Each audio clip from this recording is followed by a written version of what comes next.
Next one, another future. We did too many futures. Looking back on it, this was our mistake. Namor will get his own movie in Phase 6. A strong chance. I actually have a couple thoughts here. I think you can make an incredible movie that actually precedes because he was born in the 16th century, all right? During the Prequel? age, yeah.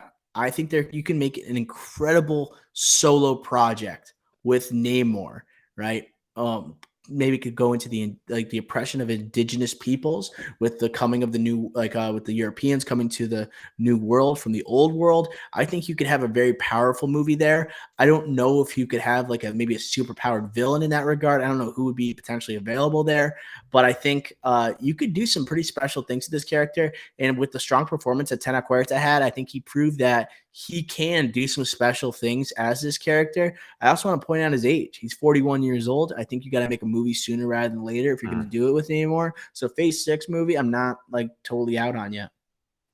Yeah, I think all your points are clear and they make sense. I still am just not behind this one.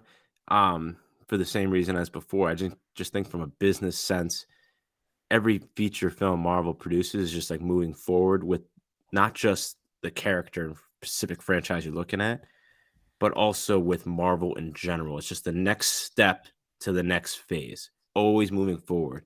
And I just don't think they'll do that in a feature film.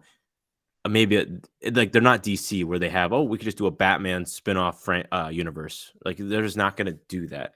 Will they eventually do that? You're seeing they do these specials, right?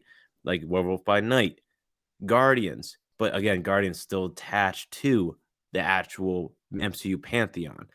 Werewolf by Night, people are calling it to do for that. Will it? We'll see.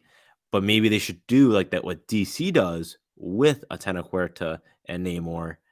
To your point, I think maybe in the future, but again, like he is 41, we got to do it sooner than later. So Like this, does MCU yeah. change their business mindset? I don't know. Like a standalone. It feels like a standalone type project potentially, but Exactly. also that what they're teasing in the future is another potential war that potentially happens. What if the U.S. comes to Wakanda or other parts of the world come against Wakanda? They've made an alliance now between Wakanda and Talokan. Like the odds of him having his own movie is slim because he's probably going to show up in a like almost a world war type of movie that ends up coming out where you have maybe these hidden kingdoms facing the rest of the world. Like that's definitely in the cards here, potentially looking at more of a large scale MCU film. Right, right. Maybe New Okay. World Order, Captain America, man. Like maybe that's what we're looking at too. Mm, mm. Interesting.